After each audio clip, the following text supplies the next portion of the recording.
오늘 하나님께서 주시는 말씀은 요한복음 9장 1절에서 7절 말씀입니다. 요한복음 9장 1절에서 7절 말씀을 우리 함께 한 목소리로 읽도록 하겠습니다. 예수께서 길을 가실 때에 날 때부터 맹인된 사람을 보신지라. 제자들이 물어 이르되 라삐여, 이 사람이 맹인으로 난 것이 누구의 죄로 인함이니이까? 자기니이까 그의 부모니이까?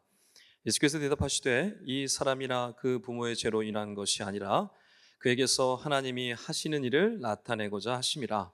때가 아직 낮음에 나를 보내신 이의 일을 우리가 하여야 하리라.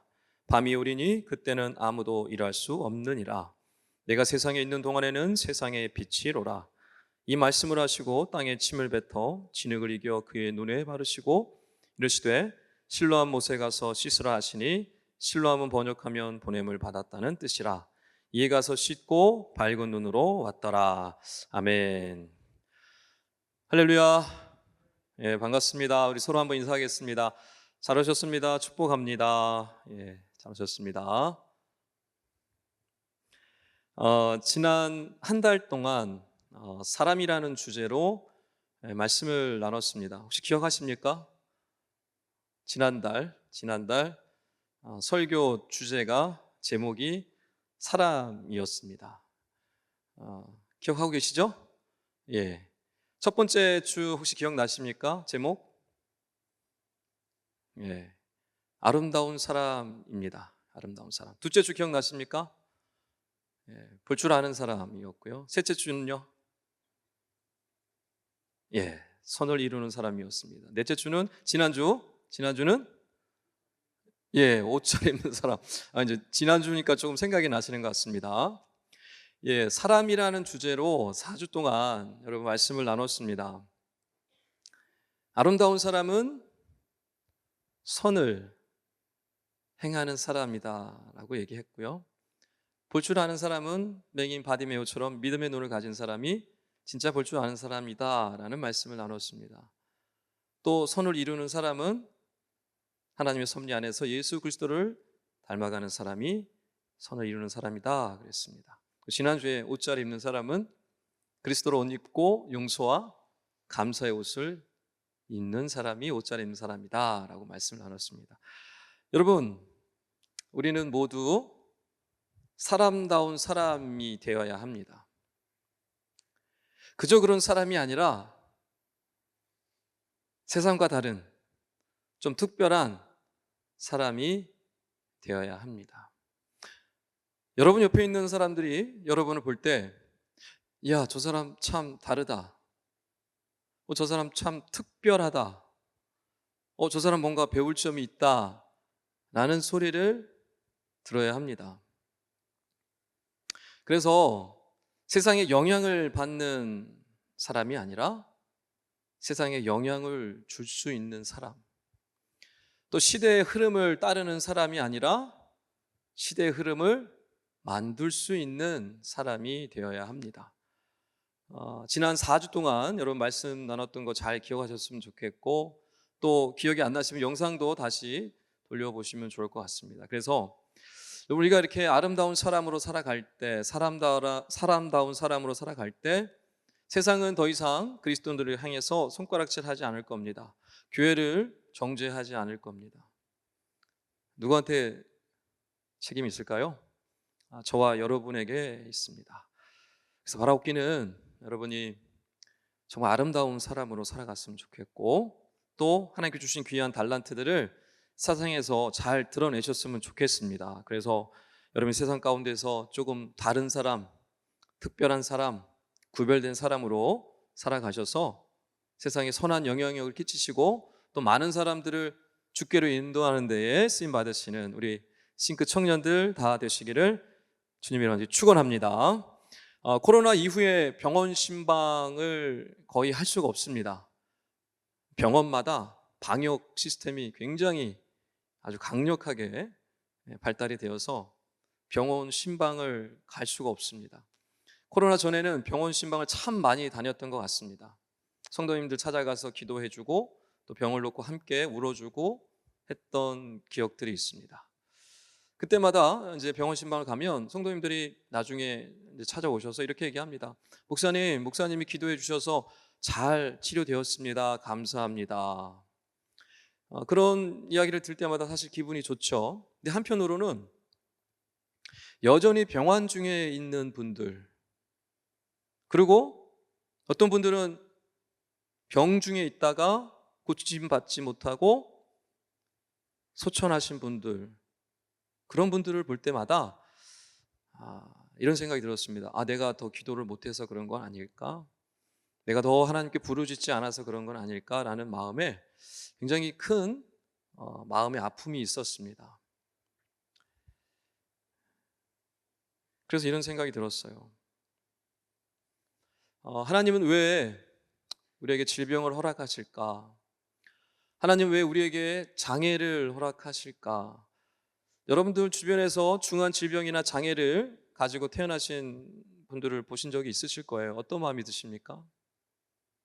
혹은 여러분들 지금 여기 계신 분들 중에 중한 질병을 이미 겪어보신 분들이 있을 수도 있고 말 못할 장애를 안고 계신 분들도 있을 거라고 생각을 합니다.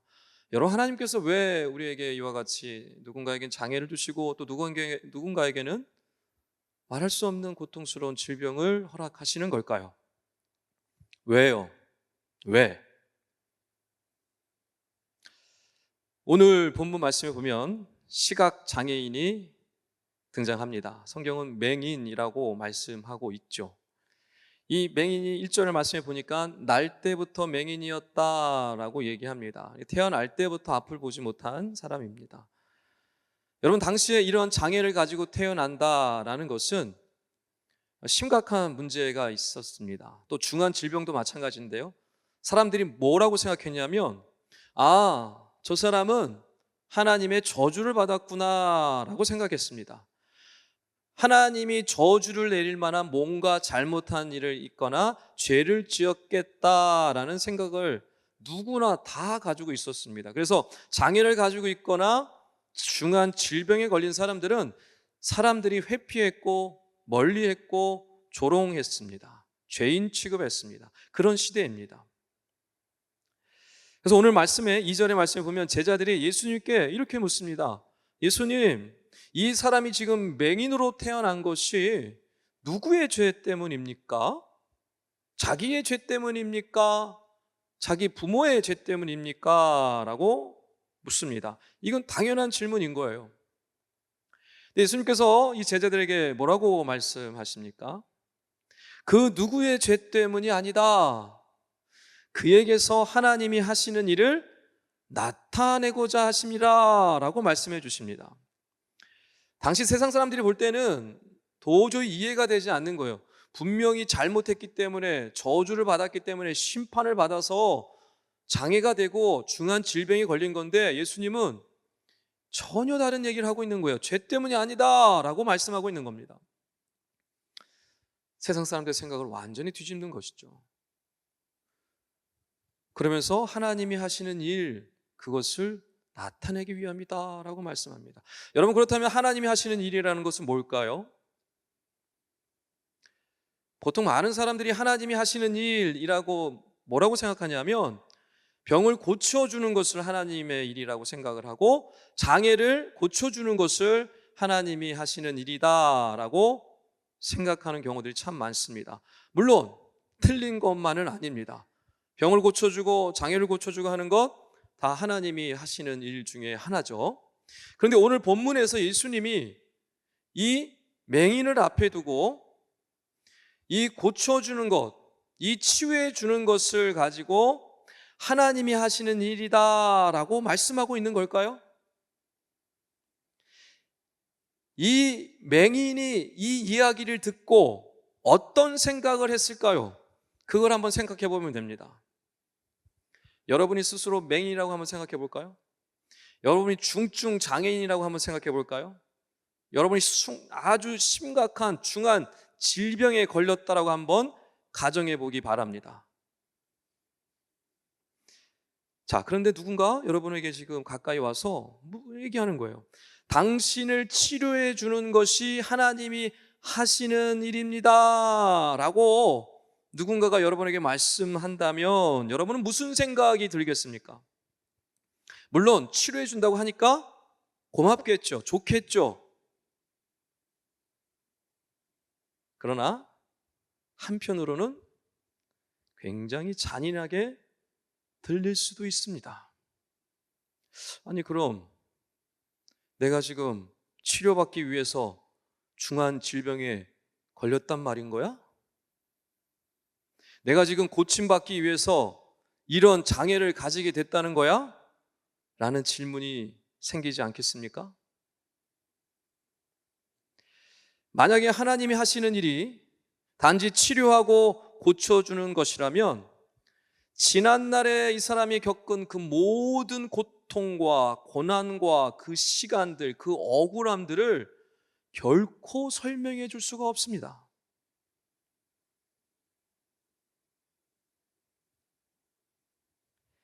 오늘 맹인은요, 예수님을 만나서 눈을 뜨게 됩니다. 기적을 경험하게 되죠. 이 사람의 나이가 구체적으로 얼마인지 성경에 나오지 않지만 이제 9장 21절에 보면 그의 부모가 그를 장성하였다라고 표현하는 말을 보면 18세에서 20세 정도로 추정할 수 있습니다. 여러분 또래가 될 수도 있겠죠? 자, 그렇다면 최소한 20년을 이 사람은 어둠 속에서 살은 거예요. 자, 그렇다면 한번 생각해 보십시오. 이 사람은 어떻게 살았을까요? 20년이라는 세월을 어둠 속에서 고통 속에 살았을 겁니다. 죄인 취급받으며 세상의 것들을 누리지도 못하며 고통 가운데 살았을 겁니다. 자, 그렇다면 이 사람에게 당신이 비록 고통 속에 살았지만 20년을 보지 못하고 산 것은 하나님이 당신을 치료해 주시려고 그런 겁니다 라고 쉽게 말할 수 있을까요? 자, 여러분 같으면 어떻게 하시겠어요? 한번 선택해 보십시오. 눈이 뜨여지는 기쁨과 감격, 그것을 경험하기 위해서 20년 동안 맹인으로 살기로 선택하시겠습니까? 아니면 그냥 처음부터 맹인으로 살지 않는 것을 선택하시겠습니까? 저라면 처음부터 맹인으로 태어나지 않는 것을 선택할 겁니다. 자, 그러므로 지금 예수님 말씀하신 하나님이 하시는 일이라는 것은요, 단지 고쳐준다, 단지 치료해준다라는 것만이 아니라는 것을 우리가 알 수 있습니다. 자, 그러면 도대체 이 하나님이 하시는 일이 뭘까요? 어떤 것을 놓고 하나님이 하시는 일이다라고 말씀하고 있을까요? 요한복음의 중요한 주제이기도 한데 다른 본문을 보면 참고 말씀 하나 이제 띄워주시면 6장 28절 29절인데요. 하나님이 하시는 일이 무엇인지를 구체적으로 말씀하시는 본문이 있습니다. 우리 다 같이 한번 읽어볼까요? 앞에 참고 말씀. 그들이 시작. 그들이 묻되 우리가 어떻게 하여야 하나님의 일을 하오리까? 예수께서 대답하여 이르시되 하나님께서 보내신 일을 믿는 것이 하나님의 일이니라 하시니. 아멘. 여러분, 하나님께서 보내시는 이가 누구예요? 누굽니까? 예수님이시죠. 예수님, 그 예수님을 믿는 것이 뭐라고요? 하나님의 일이라는 것입니다. 그러니까 하나님의 일, 하나님이 하시는 일이 단순히 병 고쳐주고 단순히 치료해주는 것 정도가 아니라 예수 그리스도를 믿게 하는 것, 예수를 믿는 것, 그것이 하나님의 일, 하나님이 하시는 일이다라는 말씀입니다. 6장 40절 한 절 더 보도록 하겠습니다. 6장 40절 다 같이 있습니다. 시작. 내 아버지의 뜻은 아들을 보고 믿는 자마다 영생을 얻는 이것이니 마지막 날에 내가 그 이를 다시 살리리라 하시니라. 아멘. 즉 예수 그리스도를 믿고 영생에 이르고 구원에 이르는 것, 그렇게 하는 것, 그것이 바로 하나님이 하시는 일이다라고 말씀하고 있는 겁니다. 여러분, 그래서 하나님이 하시는 일을 그저 병 고쳐주는 거, 그리고 그저 낫게 해주는 거 정도, 또 문제를 해결해 주는 정도로 바라보게 되면요, 그동안 중한 질병에 고통받았던 사람들, 그동안 장애로 말할 수 없는 서러움과 아픔 가운데 있었던 사람들, 그 사람들의 삶의 무게를요 도저히 설명할 수가 없는 거예요. 그러나 이 하나님이 하시는 일이 생명과 관계된 일이다, 구원과 관계된 일이다 라고 한다면 충분히 납득할 수 있는 것이죠. 생명의 기쁨, 그 영생의 위대함 앞에 설 때에만 비로소 지금까지 겪었던 그 모든 고통들, 그 아픔들, 그 서러움들이요 다 해결될 수 있는 겁니다. 사랑하는 싱크 여러분, 이와 같은 생명의 기쁨, 영생의 감격이 여러분들의 삶 가운데 가득 넘치시기를 주님의 이름으로 축원합니다. 오늘 눈을 뜨게 된 이 사람이요 엄청난 기적을 경험하잖아요. 그런데 여기서 이야기가 끝나지 않습니다. 이 이야기는 이제 시작입니다.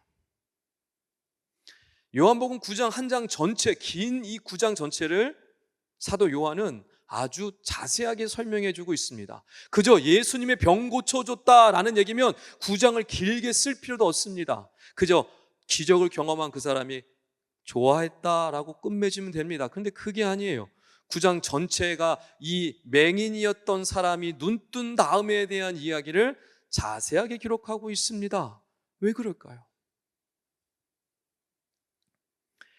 바리새인들이요 이 눈 뜬 사람을 데려다가 질문하기 시작합니다. 신문을 한 겁니다. 취조한 겁니다. 그의 부모도 소환해서 그의 부모도 신문합니다. 어떻게 저 사람이 날 때부터 맹인인 사람이 눈을 떴느냐, 불가능한 일이 일어났으니 어떤 잘못된 사람이 있는가, 누가 이걸 꾸몄는가, 누가 악한 짓을 했는가, 이걸 묻는 겁니다. 부모가요 그 아들을 앞에 놓고 그 바리새인들에게 출교를 당할 것이 두려워서 나는 모릅니다, 장성한 아들에게 직접 물어보십시오 라고 합니다. 아무 말도 하지 않습니다. 부모조차. 바리새인들이 이 사람을 불러서 다시 신문합니다. 너 어떻게 나왔느냐? 그 맹인이, 눈뜬 맹인이, 눈뜨게 된 사람이 이야기합니다. 예수라는 사람이 눈을 뜨게 해줬고 그것은 사실이다 라고 고백을 합니다. 그 이야기를 듣던 바리새인들이 예수를 너도 따르려느냐 라고 하면서 예수의 추종자라고 못을 받고 그 자리에서 그 사람을 출교시켜 버립니다. 여러분, 유대인들에게 있어서 출교는요 심각한 문제입니다. 더 이상 유대 사회 속에 속하지 못한다는 뜻이고, 유대인들의 보호를 받지 못한다는 뜻이고, 유대인들 속에 사는 어떤 유익도 받을 수 없게 됐다는 거예요. 매장당하는 것입니다. 출교를 당합니다, 이 사람이.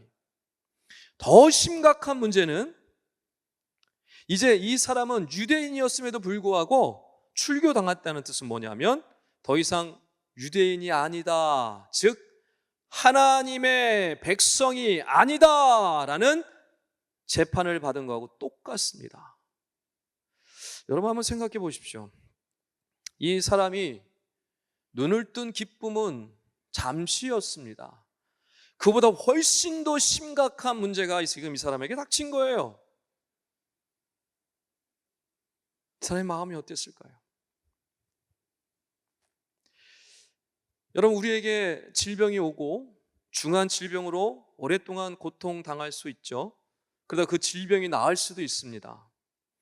또 심각한 문제가 나한테 생겨서 큰 고통 가운데 있다가 그 문제가 해결되어질 수도 있습니다. 근데 여러분, 거기서 끝나나요? 결코 끝나지 않습니다. 질병은 또 옵니다. 코로나 한번 걸렸다고 안 걸리나요? 또 걸립니다. 여러분에게 문제가 한번 해결됐다고 안 오나요? 문제는 또 반복해서 나에게 옵니다. 여러분, 그래서 우리 삶 가운데요 고난과 어려움은 결코 사라지지 않습니다. 자, 그렇다면 우리 삶 가운데 왜 이와 같은 고통들, 어려움들, 때로는 질병, 때로는 큰 문제들이 우리 가운데 끊임없이 오는 걸까요? 하나님은 그 속에서 무엇을 말씀하시는 걸까요? 여러분의 삶 속에 그 수많은 어려움들 속에서 하나님은 왜 그 어려움들을 허락하시고 그 상황 속에 여러분이 고통 가운데 힘들게 하는 가운데 하나님께서 허락을 하시는 걸까요? 왜요?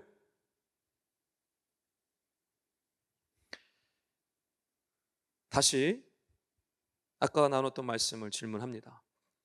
하나님이 하시는 일이 뭐라고요? 병고쳐 주는 일이라고요? 문제 해결해 주는 거라고요? 장애를 해결해 주는 거라고요? 뭐라 그랬습니까? 하나님이 하시는 일이 예수를 믿게 하고 예수를 믿음으로 영생에 이르게 하고 구원에 이르게 하는 것이 궁극적인 하나님이 하시는 일이다라고 말씀하고 있습니다.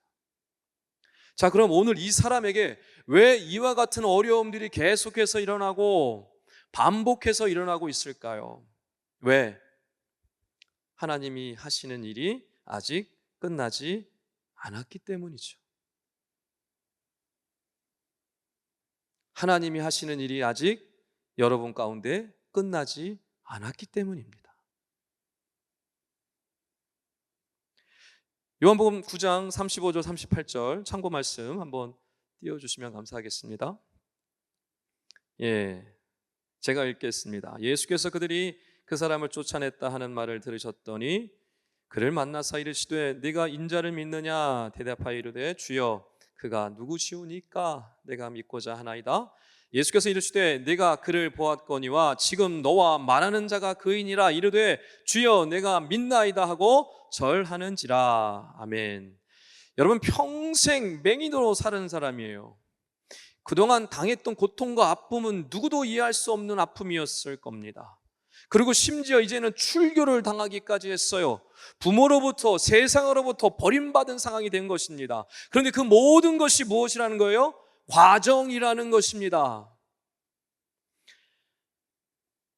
마침내 예수를 만나서 예수를 믿고 예수를 구주로 영접함으로 생명에 이르게 되는, 그렇게 하나님이 하시는 일이 비로소 완성되었던 겁니다. 여러분, 이 사람에게 만약 여러분이 인터뷰를 한다면 당신에게 최고의 인생의 순간은 언제입니까? 라고 물으면 뭐라고 대답할까요? 눈 떴을 때요 라고 얘기할까요? 저는 그렇게 생각하지 않습니다. 예수를 만난 때요, 예수를 믿은 때요, 예수를 나의 주인으로 영접한 때가 나의 최고의 인생의 최고의 기적의 순간이었습니다 라고 말하지 않을까요? 저는 청년부 목사로 부름받고 여러분을 섬기며 또 청년부를 섬기며 살아가고 지금 이제 사역하고 있습니다. 저는 정말로 진심으로 여러분들이 지금 당하고 있는 고난들, 문제들, 어떤 질병들, 또 해결할 수 없는 어려움들, 그게 정말 다 해결됐으면 좋겠어요. 다 치료받았으면 좋겠어요. 하나님께서 그냥 하루아침에 그냥 명령해서 싹 사라지게 하셨으면 좋겠어요. 그게 진심입니다. 진심. 그래서 신방할 때마다 누구누구야 힘내, 조금만 참아, 하나님이 다 해결해 주실 거야, 걱정하지 마, 다 잘 될 거야 라고 말해주고 싶지만 그게 잘 되지 않습니다. 왜냐하면 그렇게 되지 않을 수도 있기 때문이기도 하지만 우리가 바라봐야 할 것은 그게 전부가 아니기 때문에 그렇습니다. 여러분, 가슴 아픈 이야기겠지만 우리의 고난과 아픔과 슬픔이 다 해결되지 않을 수도 있습니다.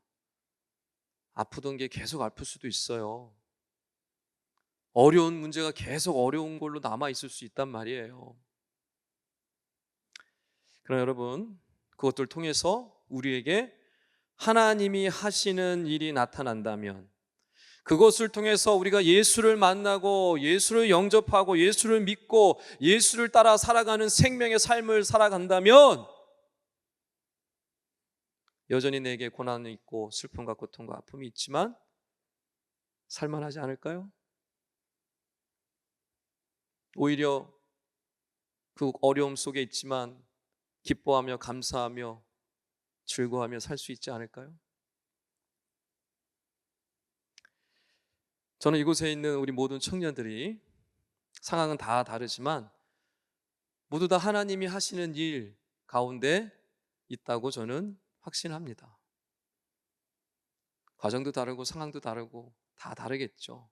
그러나 하나님이 하시는 일 가운데 여러분은 지금 살아가고 있습니다.